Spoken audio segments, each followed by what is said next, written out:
Hello friends, welcome to my YouTube channel Reena education hub. आज की इस वीडियो में हम सीखेंगे क्लास 11th मैथ्स की इम्पटी सेट या रिक्त समुच्चय।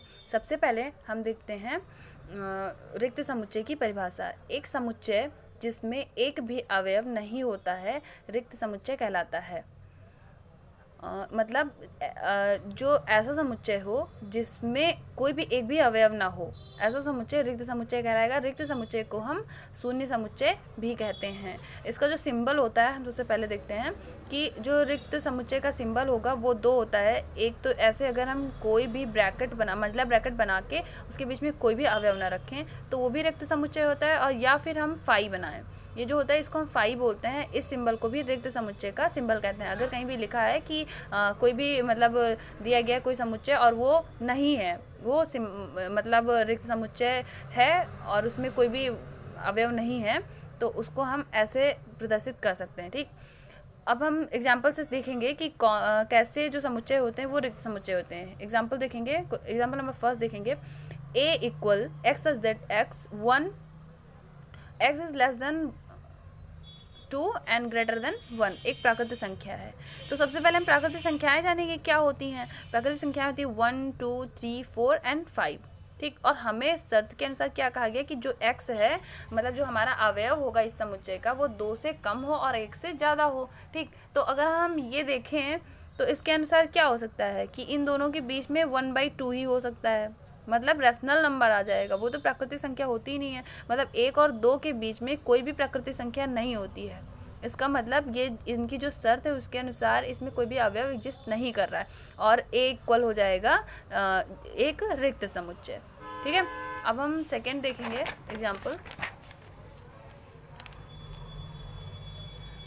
सेकंड देख रहे हैं हम कि सेकेंड नंबर एग्जाम्पल में दिया गया b equal x such that x square -2 equal 0। ठीक है, तो इसमें हम देखते हैं कि और कहा गया कि x एक परिमेय संख्या है। मतलब जो ये इन्होंने हमें शर्त दी है उसके अनुसार इन्होंने कहा कि जो हमारा अवयव होगा यक्स होगा वो एक परिमेय संख्या होगी। तो हम सबसे पहले इनकी शर्त देखेंगे। एक्स स्क्वायर -2 इक्वल 0, तो एक्स स्क्वायर इक्वल क्या हो जाएगा 2 एंड एस इक्वल हो जाएगा √2। ठीक, अब हम देखते हैं परिमेय संख्या होती क्या है।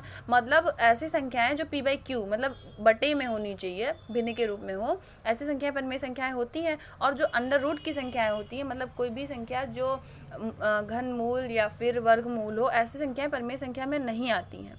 ठीक, और हमको ऐसी संख्या मिल रही है, इसका मतलब इनकी शर्त के अनुसार इसमें भी कोई भी अवयव एग्जिस्ट नहीं कर रहा है। तो ऐसा जो समुच्चय होगा वो क्या होगा, रिक्त समुच्चय ये भी होगा। ठीक, अब हम आते हैं तीसरे एग्जाम्पल पे। तीसरे एग्जाम्पल कहा गया है कि c equal x such that x संख्या 2 से अधिक एक सम अभाज्य संख्या है। ठीक, सबसे पहले हम जानेंगे कि अभाज्य संख्याएं क्या होती हैं। तो अभाज्य संख्याएं होती है 1 2 3 5 7 ऐसे करते 1 to 100 में 25 सम संख्याएं होती हैं। ठीक, अब हम देखेंगे उसमें सम क्या होता है। तो अगर हम अभाज्य संख्याएं देखें जो सम भी हो और अभाज्य भी हो, तो वो केवल एक ही संख्या होती है 2, जो सम भी होती है और अभाज्य। क्योंकि इसके आगे हम जितनी भी संख्याएं पाएंगे वो अभाज्य होंगी, पर वो विषम भी होंगी, वो सम नहीं होंगी। इसलिए इन्होंने जो ये हमें शर्त बताई है उसके अनुसार इस समुच्चय में भी कोई भी अवयव एग्जिस्ट नहीं कर रहा है। इसका मतलब ये समुच्चय भी एक रिक्त समुच्चय होगा। सी जो है वो एक रिक्त समुच्चय है। नेक्स्ट एंड लास्ट एग्जाम्पल देखेंगे। इस एग्जाम्पल में हम देखते हैं दिया गया कि d equal x such that x square equal 4। X जहाँ पे मतलब जो x होगा अवयव होगा वो विषम है। ठीक, तो हम देखेंगे x square equal to the 4 जो इनकी शर्त के अनुसार कहा गया है। तो x इक्वल क्या हो जाएगा 2 हो जाएगा। तो जब x इक्वल 2 होगा तो ये बताइए, इन्होंने कहा कि x विषम है, पर हम तो देख रहे हैं x एक सम संख्या मिल रही है। मतलब ये भी इन्होंने जो कहा है इसके अनुसार इसमें कोई संख्या ऐसी नहीं है कि जो विषम हो। इसका मतलब इसमें कोई अवयव नहीं है, कोई अवयव एग्जिस्ट नहीं कर रहा है। तो यह जो समुच्चय होगा वो भी क्या होगा, एक रिक्त समुच्चय होगा। इस प्रकार हम देखते हैं कि हमने जितने भी एग्जांपल्स देखे उसमें इनकी शर्त के अनुसार इस समुच्चय में कोई भी अवयव नहीं है, तो इसलिए ऐसा जो समुच्चय होगा वो एक रिक्त समुच्चय होगा। और अब हम एक कन्फ्यूज़न अगर आप लोगों को हो कभी भी कि अगर क्या ये एक जो समुच्चय है क्या ये रिक्त समुच्चय है, तो नहीं। मतलब 0 का भले ही कोई भी मतलब मान नहीं होता है, पर फिर भी अगर किसी भी ब्रैकेट के अंदर अगर 0 है और वो एक समुच्चय है तो वो रिक्त समुच्चय कभी नहीं होगा। आप इतना हमेशा ध्यान रखिएगा।